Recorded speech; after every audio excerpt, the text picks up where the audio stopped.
I get to introduce Sheryl. She's an incredible woman, so I'm so excited to be able to introduce her to you guys today. Sheryl is the Director of Environmental Health and Safety for Koch Industries, providing oversight of Koch companies' compliance with regulations and internal policy. Before joining Koch, Ms. Corrigan was Commissioner of the Minnesota Pollution Control Agency, advising the governor and helping set the strategic direction for the state on environmental matters. She has also worked for 3M in a number of positions focusing on environmental health and safety operational excellence. But before we hand the time over to her, I'd like to introduce our moderator, Dr. Caliendo, who is the Huntsman School's Econ and Finance Department head and also the academic director for the Center of Growth and Opportunity. So let's give both of them a round of applause.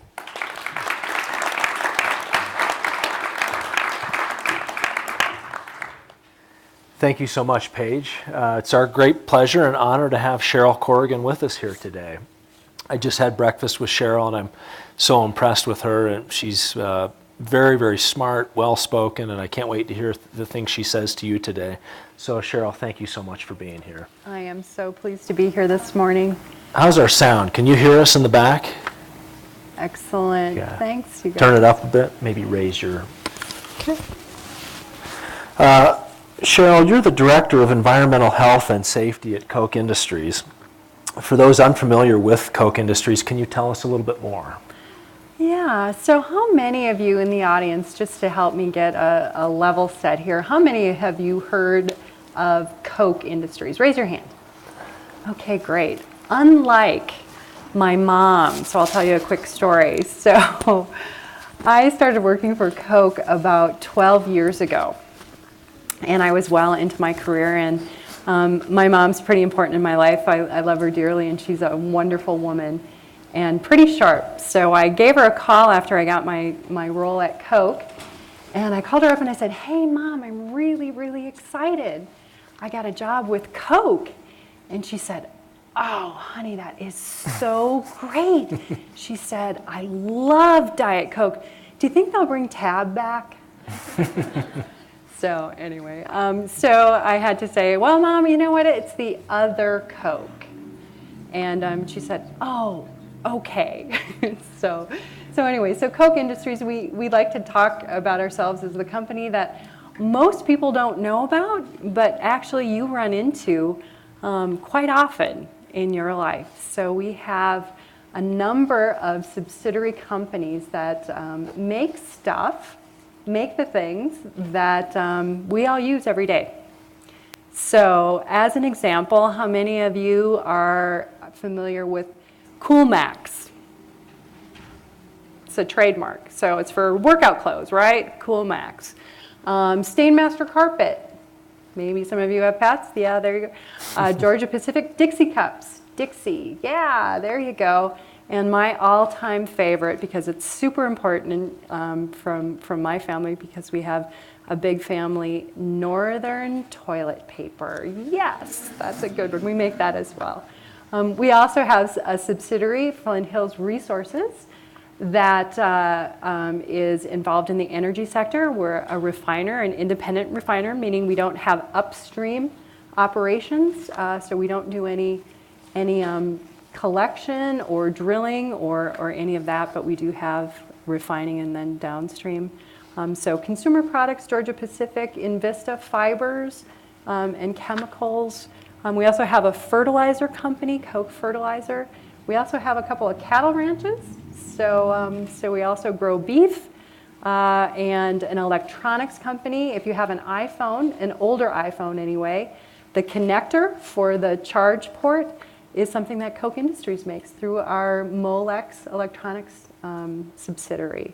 We also have an automotive company that supplies the appurtenances on your trucks and your cars. Anything that's chrome plated on the outside of many cars that are manufactured in the United States is probably plated by us. And then we have an architectural glass firm. So these beautiful glass windows that allow us to look out at the vista are things that we make as well. So an engineering firm too. So for those of you that are engineers or technical folks, we have an engineering firm, and that's really where our roots are. So if you kind of add it all together, we've got about 120,000 employees now worldwide. We operate in 60 different countries, and our gross revenues for Koch, we're privately held, so we don't report in the same way that publicly held companies do, but our gross revenue, our top line, is north of $100 billion. So we're one of the largest privately held companies in the world. So that's Koch Industries. A lot of different stuff, from cowboys to chemicals to glass. Like I said, things that you use and I use every day to make our lives better. Thank you, Sheryl. You've had a 30-year career as an environmental professional, working at many levels of government and then industry. You graduated from the University of Minnesota and then went back to school to study hydrogeology. You've now been at Koch Industries for 12 years, working in different roles in operations, commercial compliance, and the environmental space. We've got a short video of you talking about your love for the environment. Yeah. After we show that, can you talk to us about how you turned that love for the environment into a role at Koch Industries? Absolutely.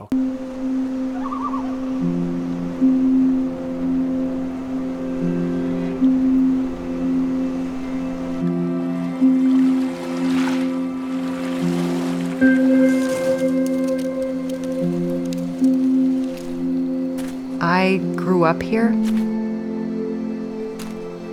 I learned how to swim in the river. I learned how to fish in the river. It shaped how I thought about time and seasons and the natural world.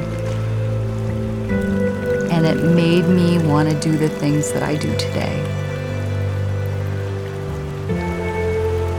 The river is everything to me.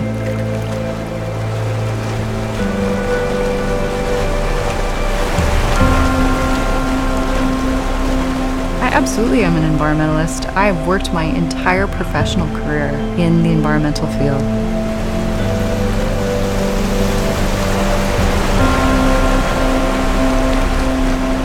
Nature isn't a picture, and it's not something that you experience once on summer vacation.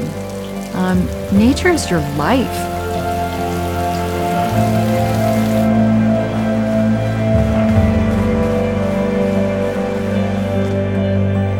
I think that humans and the natural world can and do and should coexist, and that's where we need to get. Nature isn't outside of us, it's all of us.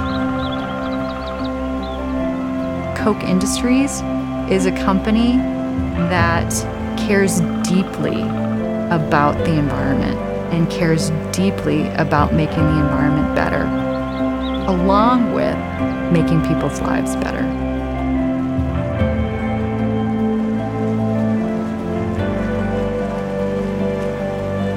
And that's the company I want to work for.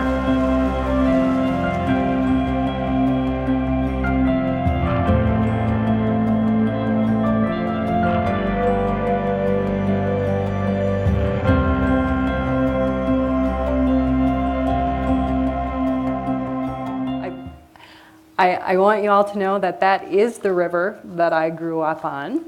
It's the Apple River in Wisconsin. It's a tributary to the St. Croix River, which forms the boundary between Wisconsin and Minnesota. And if you were listening, you can probably hear a little bit of the Minnesota accent that I have. So I'm not from around here. But what is really truly at the center of my life, and has ever since I was a little girl, is the notion that we all are part of the environment. Human beings are part of the environment. And you heard it in the video. And that is that the environment isn't something that's outside of us. It isn't something that is something to be preserved. We all interact in our environment. And there's the natural environment, and then there's a more internal environment. But at the end of the day, it's all about stewardship. And you hear that word a lot, and it's got lots of different meanings for a lot of different people. At Koch, we talk about stewardship in the context of acting with the proper regard for others. So what does that mean? So at its very core, we want to make sure that wherever we're operating, that we're keeping people safe. So I talked about how we have 120,000 employees across the globe, and part of my responsibilities is making sure that we have the right equipment, that our operations folks and everybody else who works for us are being trained properly to do the jobs that they're doing, because stewardship, acting with the proper regard for others, means at the very first that we make sure that people's lives are not in danger. So that's internal to our company and also in the communities that we operate in.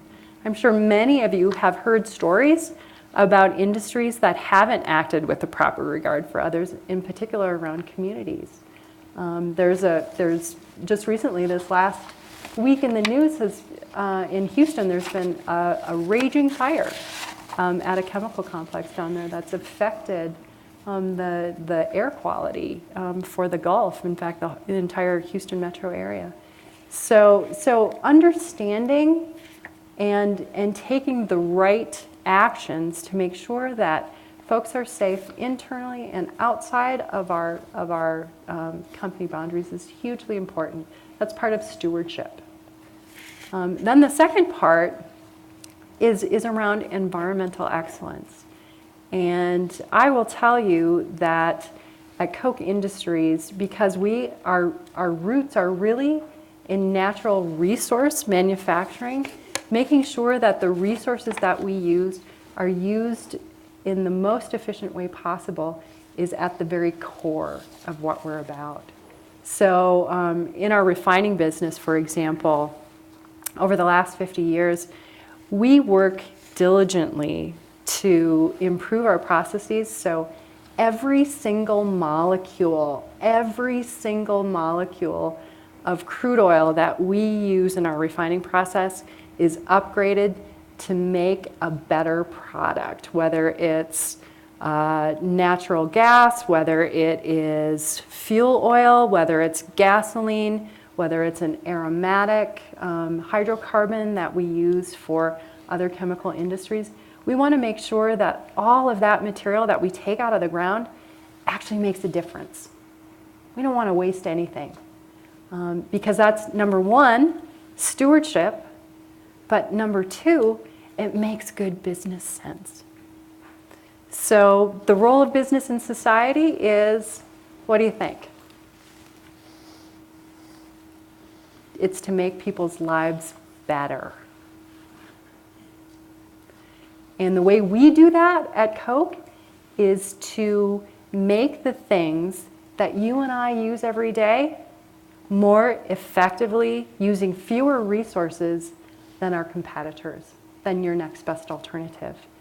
To the extent that we do that really well, we make a profit.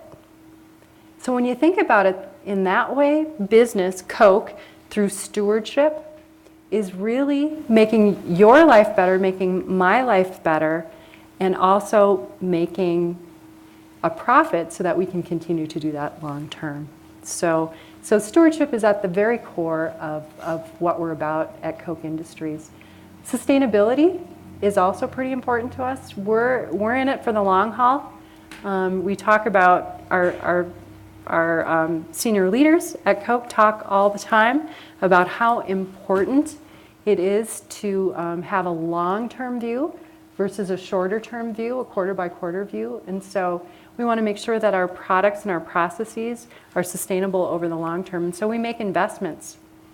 One of the differentiators for our company, and I was talking to some students yesterday about this, at Koch Industries, we're privately held, and our shareholders are few, and they've made a decision to reinvest 90% of the profits that the businesses make back into the business. And you can kind of say, okay, 90%, that sounds great, right? Well, to give you some context, to give you a benchmark for that, some of the most admired companies, publicly traded companies in the world, typically return about, depending on the year, anywhere between 10 and 30 to 40% back into the business. So Koch Industries year on year doubles that. And so what does that mean? That means that we are spending money to improve our equipment. We're making capital investments and expense projects to make our equipment better, to acquire the latest technologies, to apply to our processes to make them better. We're investing in our people because people are a pretty important resource, our most important resource. And we're investing in our communities. And so we think that that's a differentiator for us. So that's another way that we apply kind of that stewardship concept, not just in the environmental health and safety arena, but also for our communities. So I don't know, does that answer That's the beautiful. question? Yeah, that's a great answer. Thank you so much, Cheryl. Okay, yeah. Cheryl, at Koch Industries, terms like innovation, value creation, and mutual benefit, these are more than just buzzwords. Can you tell us how these fundamentals impact the way that you work and the way that you lead? Yeah, so our vision at Koch, I already talked about it a little bit, is to make the stuff that makes our lives better, but doing it in a way that is more competitive than your other choices. And so if we do that really well, we make a profit. And the doing it really well also means we create relationships with various stakeholders. And those relationships we talk about quite a bit at Koch as preferred partnerships. We're always striving to be a preferred partner. So what does that mean? So here, today, I'm trying to be a preferred partner for you all by connecting. Hopefully telling you a little bit about myself, hearing a little bit more about you and what's important to you, and taking that knowledge and driving it to something that's mutually beneficial. So a mutual benefit, a voluntary exchange, so preferred partnerships. So for our customers, what preferred partnerships look like is anticipating what their needs are. So for folks who are involved in the forest products industry, for example, they want to have the qualities for their paper towels that people need, but in a way that uses less fiber because it's more environmentally beneficial to use less, but get the same benefit from the product. So we work with our customers to try to do that. One of our most important customers for Georgia Pacific, which is our subsidiary, is Walmart. And Walmart is very focused on meeting some sustainable energy goals. They have a very aggressive greenhouse gas reduction goal. We know that. And so we're working with Walmart. We actually did a significant project, a lot of investment on our part, to figure out how to have fewer truck trips from our facilities to the Walmart logistics facilities, because that was found to be a very significant driver for greenhouse gas production. So we worked with Walmart to figure out how to load our trucks more efficiently. And through that, we developed laser-guided vehicles. And we reduced the number of, or I should say we increased the number of units that were being able to be loaded into semis that got to Walmart by about 30%. So it was a very significant improvement for Walmart. It was also really important for us because through that collaboration, we developed some technology that now we use across all of our sites. And so very mutually beneficial, a win for our customer and a win for us. And the more that we do that, the more that we create cycles of mutual benefit. And that's what we're after at Koch. So we want to be competitive, and we want that competition, that competitive advantage, to lead to cycles of mutual benefit for us and our preferred partners. So customers are pretty important, obviously, for that. Our employees are preferred partners. So one of the things that we're really focused on is making sure that if you come to work for Koch, you have a development strategy. We want to understand what your gifts are. Each one of us has unique gifts and things that make that we're good at, things that we're interested in doing. And so at Koch, we're trying to figure that out right away as you come in through the door, and then you and your supervisor work together to develop those gifts. And that's beneficial for us because if you're interested in something and you're good at it, the more that you do it, the more that you create a comparative advantage, meaning you're better at it than the other people who are doing it. And the more that you are comparatively advantaged, then we build, from a company perspective, a competitive advantage because you're an A player, you're an A+ player, you're the best out there, and that helps us. And so that's that mutual benefit. Helps you get better and helps the company get better too. So, and recognizing that developing as a professional is hugely important. It always has been, but even today, maybe more so because of all of the choices and all of the opportunities that are out there for all of you as you embark on your career. So that preferred partnership for employees is pretty important. And then the last one that I'll talk about, kind of that preferred partner mutual benefit, is communities. So we operate in several hundred communities where we have manufacturing sites. Really, really important for us to understand what those communities want from us as operators, as folks that are manufacturing there, and that we deliver that. So what we hear a lot is transparency, that people in our communities want to know what we do and how we do it. And so we welcome them in. We want people to come into our refineries and into our paper mills and into our fertilizer plants so that they can see how the stuff that they use is actually made. And we also are very transparent with them about our emissions and what we do and what we emit, and then working together try to make that as efficient and effective as possible. So preferred partnerships, pretty key for Koch, and that's really what it's all about, we think, in order to be a successful business. Thank you, Sheryl. In the Huntsman School, as our students know, we are trying to develop the leaders of the next generation. Yes. We want these students to be ready to add value immediately on the job when they leave here. But we also want them to be well known for their commitment to ethical leadership. Mm-hmm. Can you tell us a little bit about leadership in general, but also your own personal leadership style? Yeah, so you know, there are literally a million leadership books. So I am not going to purport to be the expert in any one area or in any broad area of leadership, but I can tell you about my own experience, and I think that there are a couple of things that really differentiate good leaders.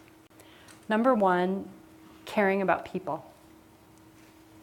So a good leader, Frank's a great one, has empathy. So the first thing you need to do is to put yourself in the other person's shoes and really try to understand what's going on. And that's what good leaders do. They try to understand what their partner is really needing. And then, back to preferred partnership, understand how they can help the other person or the other entity get to their goals. So empathy and really trying to understand, seeking to understand. And then I think the other hallmark of leaders is being able to build a team that can actually do the work. So good leaders, and you'll see this in many different arenas, whether it's in academia or in the military or in business, they put a good team together and they trust their team. And so they have to know their team, and then they have to let them go and make sure that they have the skills, of course, so that development piece, and then let them achieve. and stand back and give the team all the credit. So from a leadership perspective, it's pretty simple. Simple in theory, it's very hard in practice. And so I think that those are the elements of good leadership that have been most important to me anyway. Are there any mentors as you look back on your life that really stand out, and lessons that you learned from those mentors that you'd like to share? Yeah, so early in my career, I had a great boss, and it was actually in government, which is surprising sometimes. So anyway, and she was exactly the kind of boss that she would tell me what her expectations were, and just say, go out and do it, and let me know if you need help. So very much an empowering leader. She wasn't as empathetic, and so I learned some lessons the hard way. But clearly, someone who had a lot of trust for her employees. Kathy Swanda was her name, and I still think about her quite a bit. And actually, one of my bosses at Koch, so I've had a number of different roles at Koch Industries, but one of my bosses, I think some of the folks in the audience might know him, Jim Mahoney. Blake knows Jim. He's a leader who really taught me the value of empathy and putting yourself in other people's shoes. And Blake knows this. Jim is a leader of heart and smart guy, and leads both ways, intellectually and from the heart. And he's an incredibly effective leader, and I try to emulate him as much as I can. He's been very impactful in my life. That's great. Thanks, Sheryl. As I understand it, at Koch Industries, you follow a set of business philosophies called market-based management. And you live by 8 guiding principles, and you hire by those principles as well. Will you be willing to tell us a little bit about market-based management and your company's 8 principles? And I believe we have a graphic. Can you show that graphic? Oh, thank goodness, because my memory isn't what it used to be. So I'll talk a little bit about market-based management. I'm not going to go into a huge amount of detail, but I'll give you a little bit of the background because I think it's fascinating. And so one of our leaders at Koch is Charles Koch, and he has spent his entire career studying human beings, really. And he's put together a business philosophy that we all subscribe to at Koch, which we think is the secret sauce for what makes us different than other companies, and, by the way, a very successful company. Koch Industries outperforms the S&P 500 by orders of magnitude every year. So market-based management is really a study of how people make decisions and how they act. And so Charles has studied psychology and economics and business principles and put together this philosophy. And essentially, it is all about 5 dimensions. And those dimensions are the things that you need to have in place for any venture, whether it's a for-profit venture or a nonprofit venture, or your personal vacation, or anything you're doing.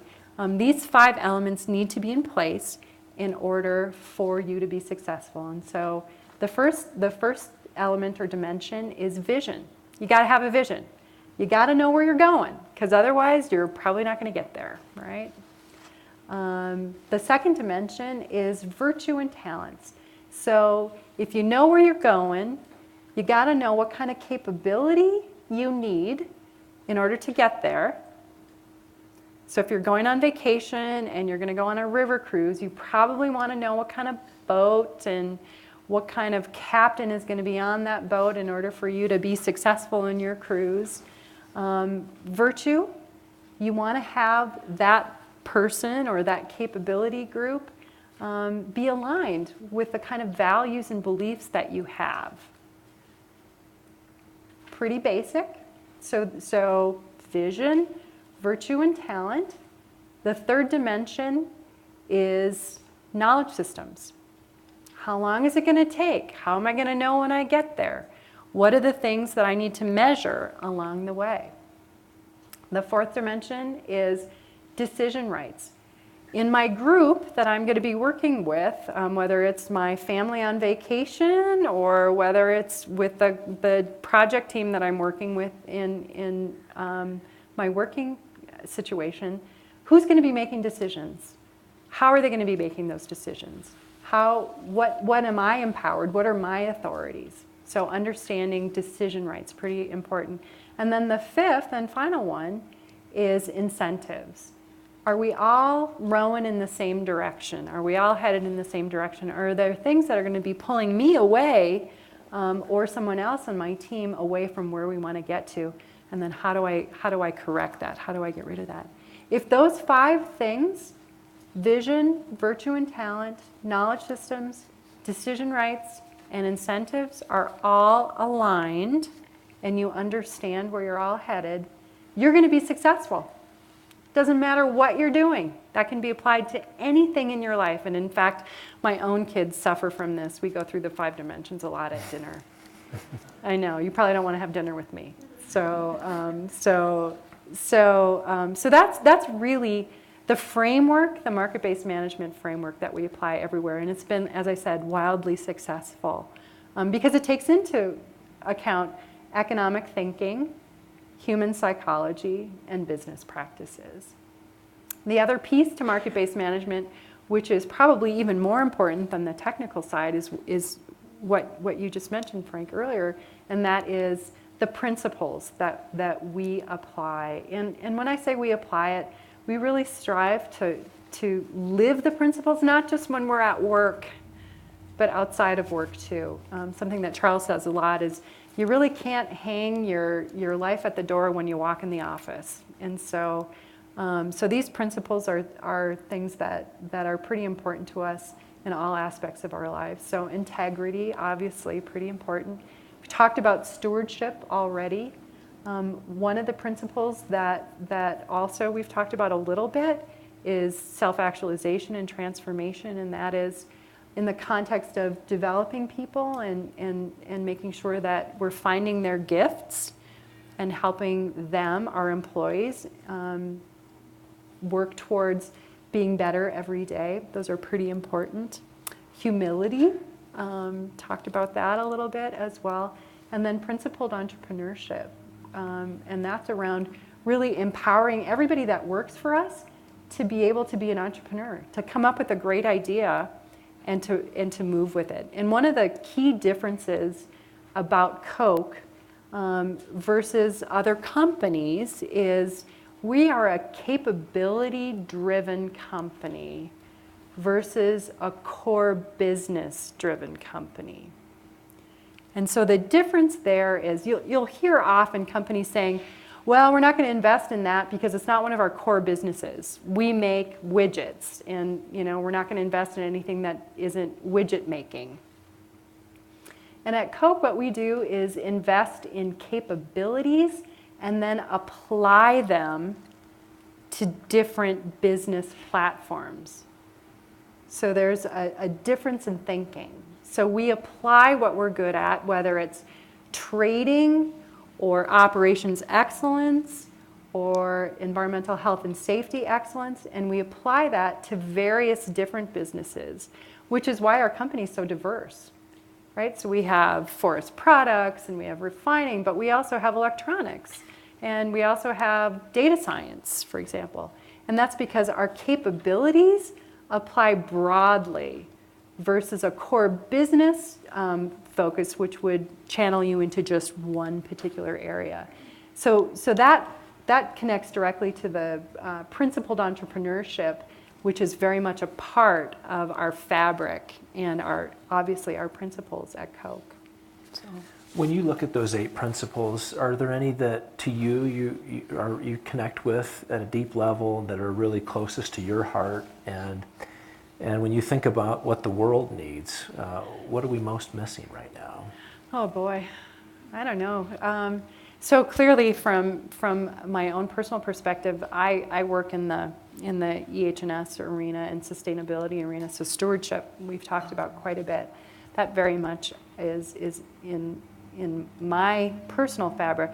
But of course, integrity. I think that doing what's right, regardless of the consequences, is pretty important. And one of the things that my boss tells me all the time is, look, if you can't see yourself reading this on the front page of the local paper, you probably shouldn't be doing it, whatever the it is. And so I think from a world perspective, having integrity and doing what's right, no matter who's looking or no matter if no one's looking, is pretty important. And then I think one of the guiding principles that really is a differentiator for Koch is humility. There aren't, I think, too many giant companies like Koch where the leaders really are challenging themselves every day around humility. And that is seeking to understand and seeking to really connect and create those preferred partnerships, meaning how can I make you, whoever the you is, better today? How can I do that on a personal level and on a business level? I think that that's pretty unique. So, You know, part of being humble means that we accept and admit our mistakes when we make them. yeah. Do you have a perspective on that, and what have you seen in business? Yeah, so we were actually talking about this morning. I have a personal perspective, and that is, as human beings, we all want to talk about our successes, what we're really good at, because it's so much more fun and less painful. But honestly, we learn a lot more from our failures. And as human beings, it's really hard to talk about what I didn't do very well today versus the opposite, what went really well. And I think at Koch, we really are encouraging and try to get all of our employees to connect to, hey, there is a rich source of information for you and for the working teams that you work with, your collaborators, around the failures. And the science around that is high reliability organizations and high performing teams are obsessed with failure. Not because they want to make everybody feel bad, but because it's through the failures that you learn how to get better. And so I think that at Koch, we're really trying to connect to failures and learning how to fail quickly, learn and fail again. And that's very much also a part of the DNA, if you will, of entrepreneurs. They fail a lot. I don't think that we were talking about this earlier today, I don't think that there's a successful entrepreneur out there who would say, oh yeah, I was successful my first try, I became a billionaire right out of the chute. Most folks have worked pretty hard, have had multiple failures, some epic failures, and that's how they get to where they are. Thank you. At the Huntsman School, we send a lot of our students to Koch Industries. Yeah. Koch has become one of our biggest recruiters on campus, and it's something that we're really proud of. And as I understand it, you hire first based on these 8 principles, and second based on experiences or skills. Can you tell us a little bit about how that works? Yeah, and by the way, thank you. Oh, you're welcome. Thank you. We very much appreciate the talent that we get. So it kind of goes back to those 5 dimensions that I talked about earlier, the virtue and talent dimension. So that's exactly right. We look for folks that are good matches on the virtue side. And that comes directly from kind of the psychology aspect of what Mr. Koch has looked at, and that is, it's pretty easy to train smart people or to school up smart people on aspects, technical aspects of a role. It's pretty hard to change people's values and beliefs. And so from a success standpoint, better to focus on that virtue side, the values and beliefs, and make sure that those match up as well as they can, and then worry about the talent piece. We can always equip people, we can always train people, we can send people to school, we can give them different experiences, we can develop them in that way. That's easy for us to do, but it's much harder to change who you are and the values that you hold dear. And if those are too far apart from the values and the beliefs that our company has, our company's culture, then we're not going to be successful. So we really do try to look at folks from a virtue standpoint.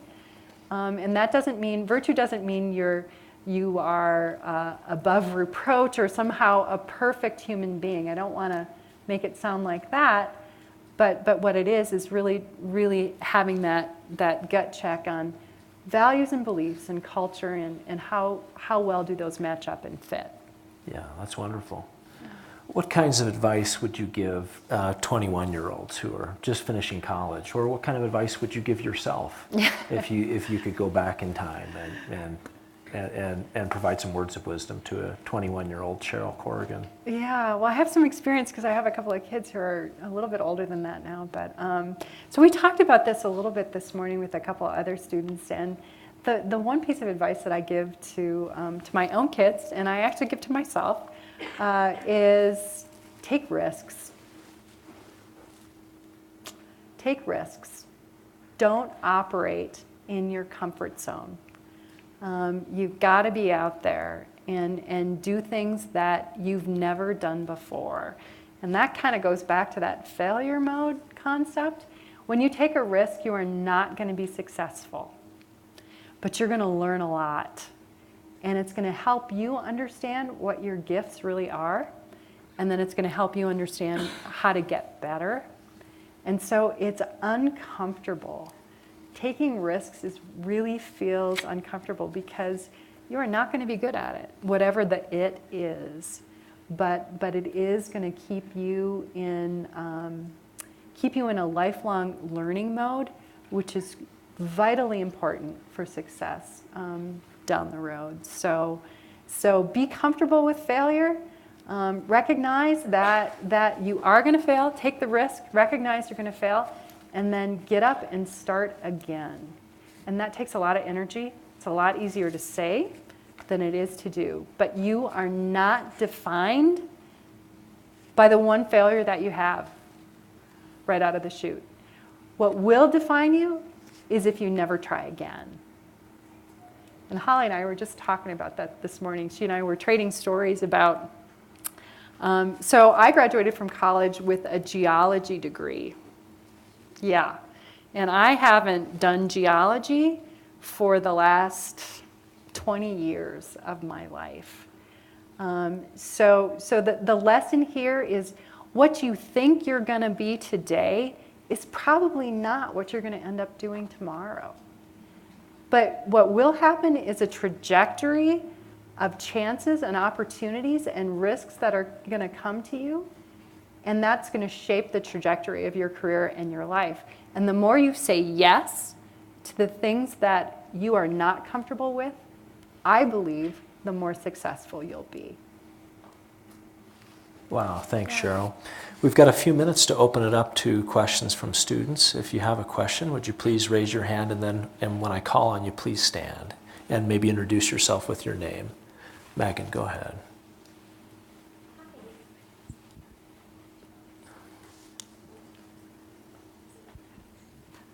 Hi, Sheryl. I'm Megan Hansen, and I work with the Center for Growth and Opportunity here at Utah State. One of the big areas that we're really interested in researching is the role of innovation and technology in our lives, and in particular, how new technologies impact workers. So you spoke a little bit about the 120,000 people that work for Koch. I'm wondering if you could talk about how has technology and new technologies in particular impacted those workers, and what can young people today do to prepare for that changing workplace going forward? Thank you. That's great. Thanks, Megan, and it's great to see you again. So yeah, technology, everybody's talking about it. So from a company perspective, we're really trying to invest in technology. and also in our workers. And so we actually have a framework, if you will, or a way that we've been thinking about it. And so the framework that we have put in place right now is two things. What does the connected facility today look like? And then what does the connected facility of the future look like? So having a point of view. And then a corollary to that is, what does the connected worker look like? And trying to paint the picture of that for the folks who work for us. And so that is where technology and you and I, people, kind of interface. So it's that connected worker space that we're talking about. And so our vision for our manufacturing sites is all of our operators need one piece of equipment, and that is a smartphone. And on their smartphone, they get procedures, they take pictures of process units, they communicate with their crews, they're connected to the control room so that they understand how the process is functioning and understand the variability potentially in that process. So our connected workers, our operators of the future, are not guys and women who are out there cranking on valves. They're people who understand data and the data signatures that they're seeing every day. So the connected worker is much more of a tech than he is or she is a field worker, if that makes sense. We see our facilities as being much more automated in the future. And that again goes back to our concept around stewardship. The more people we can actually get out of situations where we have high pressure, high temperature, dangerous chemicals, the better we are, or better off we all are, for example. And we can reduce variability when we apply automation. And so the workers of the future are workers who understand data, how to manipulate data, and how to interpret data. And then also how to be creative, how to apply creative thinking to the data messages that they're getting to help improve our process. So that's kind of where we're looking at the future. So what does that mean for somebody like me who's in a corporate environment? We're really trying to get our folks in our corporate groups outside of our field applications to think in the same way. How do we look at data? How do we collect more of the data that we need, for example, in the environmental space, to help guide us to understand where our highest leverage points might be for emissions reduction? We collect a lot of information. How do we turn it into, or I should say we collect a lot of data. How do we turn it into information then that actually focuses our actions in a way that's more effective than what we do today? So what you guys should be looking at is how you are availing yourselves of learning around data analysis, data aggregation, and then predictive tools and creativity. Sheryl, this morning you said it's fine to have opinions on things, but the data are the truth. That's exactly right. That saying really stuck with me. Can you elaborate a bit more on that? That the data are the truth, and we want to make decisions based on the data. Yeah, so we were talking about, Koch Industries has been in the news for all sorts of different reasons, but in some regards has been in the news around environmental performance. And I get questions all the time about, well, what about your environmental performance? Koch's had, things that have happened at our facilities. What do you mean you're a good environmental operator? And what I say is, all right, well, let's look at the data. I'm gonna give you the information, and then let's have a conversation. And so in our world, and I think the world as we move forward, the data is where the truth is. And then having a conversation about how that data is interpreted and the information that you get from that data is where success lies when you're trying to collaborate. So So understanding how to get data, how to interpret data, how to talk about data, how to use data to help us all get better is what we're all about. And I think it's what everybody's really all about too, right? So a couple of the companies that we've invested in recently at Koch, we have a data aggregation firm, i360. I think some of you might know about them. We also have EFT, which is a predictive analytics group. And we've invested in a company called Infor, and they are a competitor for SAP, so working at giant data systems and helping industries, ours and others, make better decisions around procurement and operations in particular. So, Sheryl, we've come to the end of our time, and I know our students would like to continue asking questions, but you'll be in a number of meetings with them throughout the rest of the afternoon, and I'm sure they'll have a number of additional questions for you. But it's been our honor to have you here, to have somebody of your stature and your abilities. I hope our students have taken close notes today to the things you've said. They've been fantastic. So thank you so very much, Sheryl. yeah, thank you. It was really good. Thank you.